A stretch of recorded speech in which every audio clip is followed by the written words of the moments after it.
How to get back on track with your goals and your habits.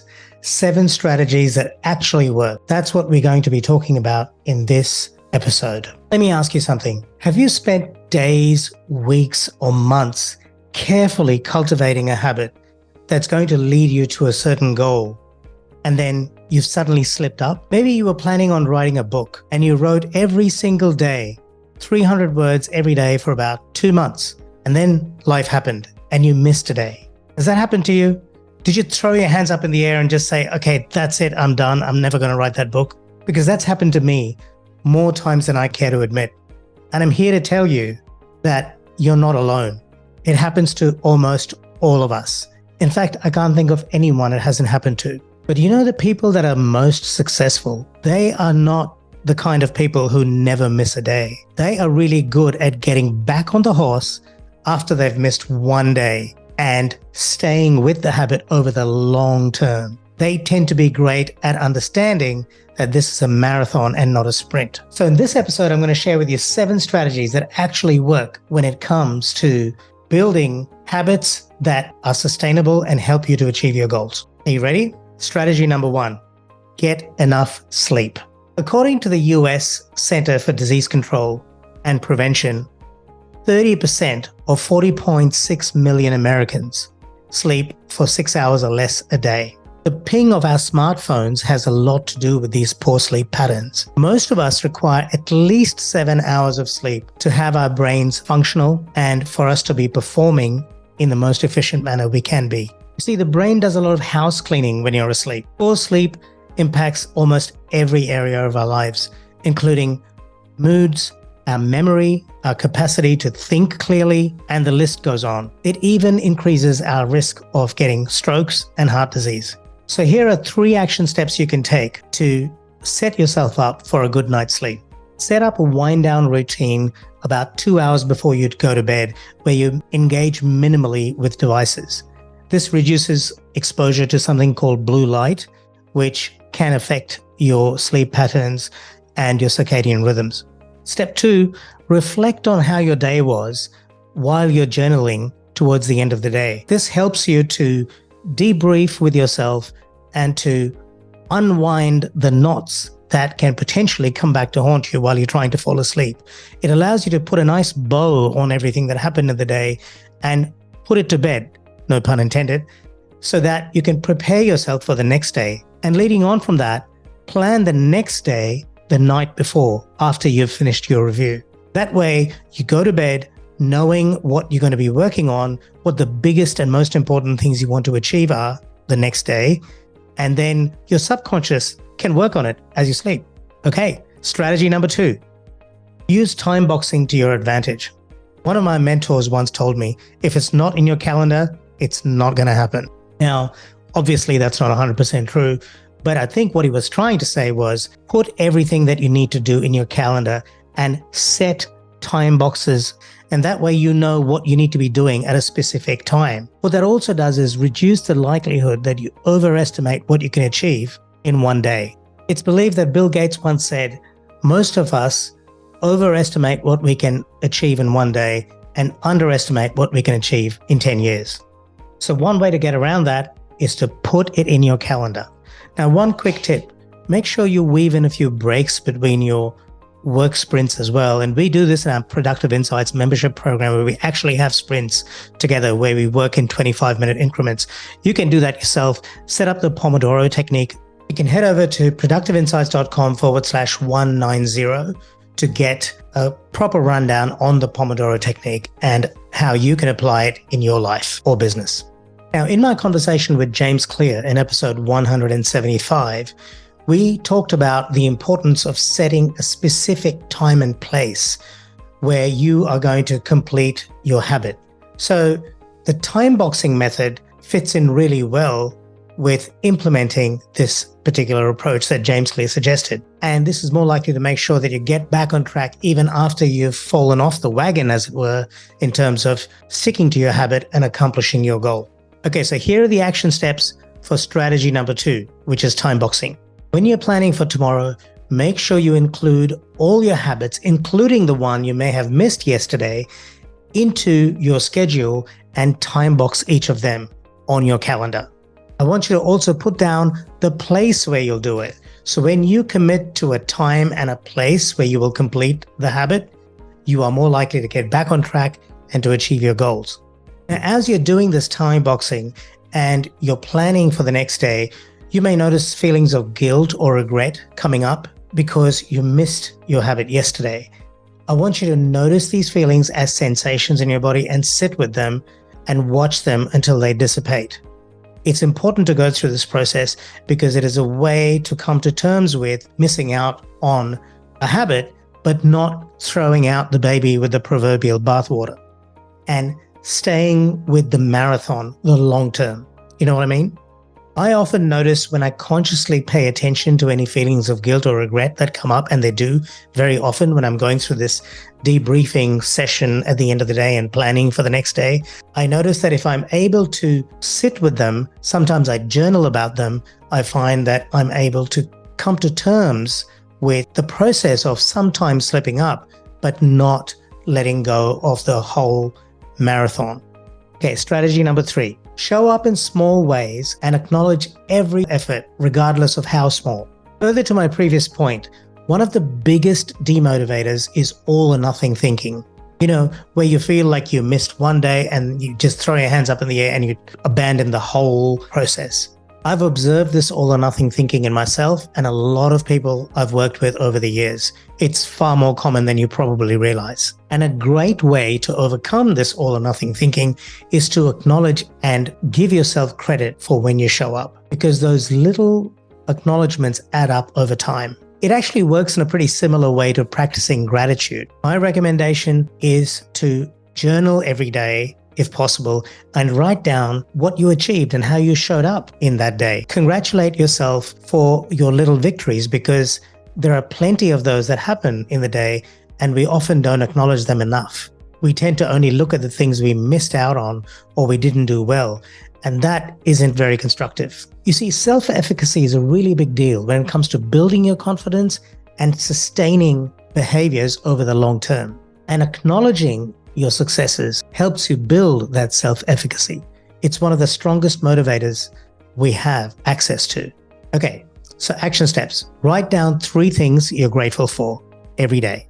Make sure one of those 3 things is how you showed up in a little way today that will help you get towards your long-term goal. It doesn't matter how little. Maybe you wrote 1 sentence in your journal. Maybe you wrote a word. Maybe you were kind to somebody you didn't want to be kind to. Acknowledge every little bit that you've put into your day. That will help you over the long term.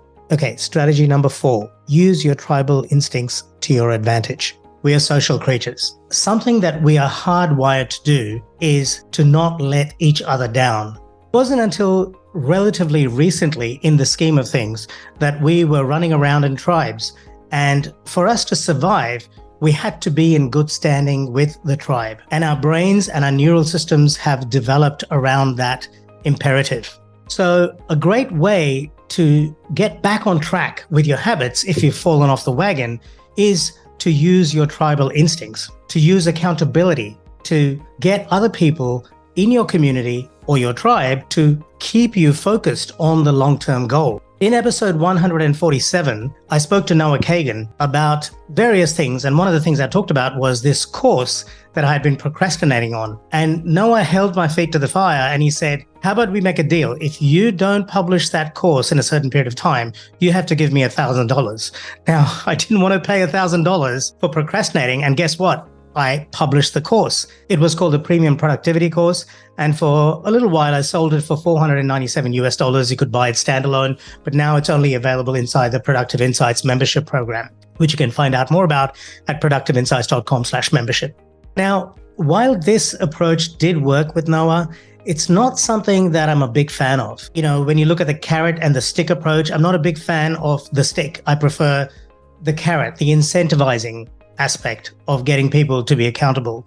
And this is where I think having an accountability partner on an ongoing basis is a great thing. So for example, you often see people tend to get accountability partners when they go to the gym. Sometimes it's in the form of a coach, a fitness coach who they're paying money to. And if the fitness coach sees that they haven't showed up at a certain time that has been agreed upon, they'll give you a call or they'll SMS you. So that's a positive accountability agreement. I have a goal with one of my colleagues where I have to publish a newsletter every week. So far, it's been working pretty well. I've been sticking to more or less a weekly cadence in terms of my newsletter because I know somebody else is expecting to read that newsletter. And there's no money changing hands here. It's just a commitment. I'm harnessing my tribal instincts. Okay, so here's your action step for strategy number 4. Reach out to somebody you trust and ask them if they are open to the idea of you checking in with them to confirm that you've completed your habit, or alternatively, have them check in with you each day to confirm that you've completed your habit. Maybe they send you an SMS each day and say, hey, have you done this thing you said you were going to do? Or better still, if it's something like a newsletter, maybe you add them to your mailing list and they make sure that they receive that newsletter at the given time. And if they haven't, they pick up the phone and call you or they SMS you. I find that's a great way to be accountable. It creates very strong bonds between people and it helps both of you to progress. And by the way, I believe in reciprocity. Having a reciprocal agreement with this other person where you check in with them on one of their habits, that works even better. So I strongly recommend that. That way you can help each other. Okay. Strategy number 5, become aware of your underlying narrative or the story that you tell yourself, often subconsciously. We're not always conscious of the stories that we tell ourselves, but a lot of these stories and these belief systems have formed when we were really young. They operate at a level that doesn't even access our frontal lobes beyond language, but they still influence decisions we make. So having a regular practice where you examine your behaviors and consider the assumptions that are driving these behaviors or the beliefs that are driving these behaviors helps you unearth these stories that are often embedded very deeply in your subconscious and are controlling your day-to-day behavior without you realizing it. I'm talking about mindfulness. So here's an example. I often feel very uneasy about creating videos like this one. Before I sit down to create a video, I ask myself, why am I feeling uncomfortable? I go through the process of examining my beliefs. Often what comes up for me is, I feel like a bit of a fraud. Why should someone listen to me? What makes me an authority on the subject? But when I examine these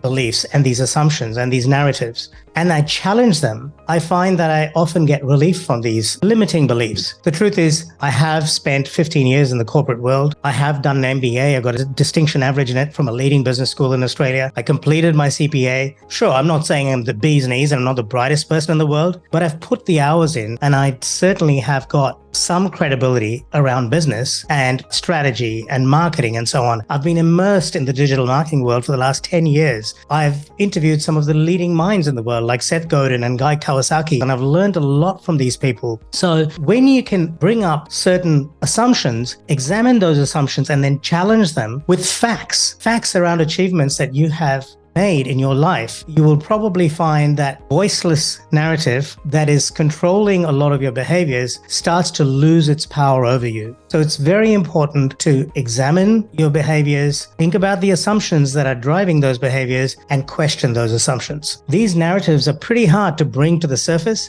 and they tend not to show themselves unless you examine your behaviors and you proactively question them. Journaling is a great way to do this. So here's your action step for strategy number 5. Examine a habit that you tend to fall off the wagon with fairly often and ask yourself, is there a subconscious narrative that is stopping me from showing up and completing this habit every day or every week or however often you've committed to doing it? Write about it, journal about it, think about it. Spend time trying to bring it up into your conscious and examine the behavior. That will kick off a process of self-discovery, and you will probably gradually eliminate that narrative and that limiting belief that is stopping you from showing up in a way that is best for you. Now, once you've uncovered this narrative, start to change the narrative. Change the story you're telling yourself, because now you've examined it. It's in your conscious mind. Tell yourself a different story. This is not going to happen overnight. It's taken you years to get to this point. It's probably going to take months, if not years, to reverse. So you need to be persistent and you need to be consistent. Get your mind to embrace this new underlying story. Now, a great way to also embrace a different narrative is to adopt an alter ego. I spoke to Todd Herman in episode 176 about the alter ego effect and how he has used it in his life to harness superhuman ability that most of us have, but most of us don't realize. The mind is a very powerful thing. A lot of people have used this approach to be very successful. Beyonce had Sasha Fierce, David Bowie had Ziggy Stardust, the Beatles had Sgt. Pepper's Lonely Hearts Club Band, which went on to become an album and is considered one of the landmark albums in modern Western musical history. Okay, strategy number 6. Cultivate the habit of making conscious choices in each present moment. Focusing on the fact that we can make conscious choices in each moment, for the most part, creates a sense of agency, a sense of self-efficacy, and sometimes allows you to impose a certain sense of urgency so you can beat the feelings of inertia and fear, which often lead to procrastination. Once you've implemented step 5, which we talked about earlier, which is all about examining the underlying narratives and changing them, you now will have freed up some emotional energy, which will allow you to focus fully in each present moment and make better choices in each present moment. So your action steps for strategy number 6. Check out the book, Your Erroneous Zones by Wayne W. Dyer, where he talks about the importance of living in each present moment and making choices in each present moment. That was one of the most powerful books I've read in a long time, and I often go back to it over and over again. And your second action step relating to strategy number 6 is make a choice to be in the moment and give yourself with complete abandon while you're completing a certain task. Be fully in that moment. You'll find that will give you a greater sense of agency and increase your engagement and your efficacy and help you to get more momentum towards your goals. You'll also find this will help you to get into flow states more easily. Okay, and the final strategy, number 7, organize your physical and digital environment so it supports you in your behaviors. Be meticulous about your environment. It is one of the most effective ways to increase the likelihood that you will stick to your habits and achieve your goals. As James Clear says very eloquently in his book Atomic Habits, we tend to overestimate our ability to exercise our own willpower and self-discipline when it comes to sticking to our habits and achieving our goals. The truth is, our environment has a lot more to do with our success than we would probably like to admit. And frankly, organizing an environment that minimizes friction to achievement is just easier in the long term. I mean, do you notice it's harder to concentrate when you have a really messy desk? And do you notice when you approach a desk that is nice and clean and you've prepared it the previous night or the next morning, you feel a little bit more welcome? You'll notice a lot of high-end stores, like Apple stores, for example, are very sparse. They have a very austere kind of environment, and it really embraces minimalism. They have a sort of an understated but beautiful simplicity to them. Try and build an environment in your workspace that is like that. If you haven't used something for a long time and it's sitting on your desk, find a place to put it so you don't see a whole lot of a mess when you're working. And that will probably promote better idea generation or innovation. You'll also find it easier to get into states of flow. Your environment is important in most other areas of your life too. As James Clear said to me, if you want to watch less TV, then have your lounge facing away from the television. If you want to use your iPhone less, then change the settings to grayscale and you're less likely to be attracted to it. If you don't want to consume content on your iPhone in the middle of the night or as you fall asleep, put your iPhone in a different room. It is difficult at first, but as time goes on, it gets easier and easier. And you start to feel a sense of freedom. Okay, so action steps for strategy number 7. Using the time boxing approach we talked about earlier, put an action step in your calendar for each day to clean your desk and prepare it for the next day. So that when you come to work the next day, your desk is nice and clean and you feel calm and settled. Having a clean desk is a great way to welcome your future self. Action step number 2 for strategy number 7, change your iPhone to grayscale. And if you're using an Android phone, I believe you can do that too, but I don't use one, so I don't know how to change it. But I'm sure if you Google that, you'll find out how to do it. So there you have it, 7 strategies to get back on track to achieving your goals, even if you've slipped up with your habits or your goals for a day or more. This has been Ash from productiveinsights.com. If you enjoyed this episode, please share it with somebody else. Please subscribe. Please leave a comment below, and I'll see you in the next video. Thanks for watching, and thanks for listening.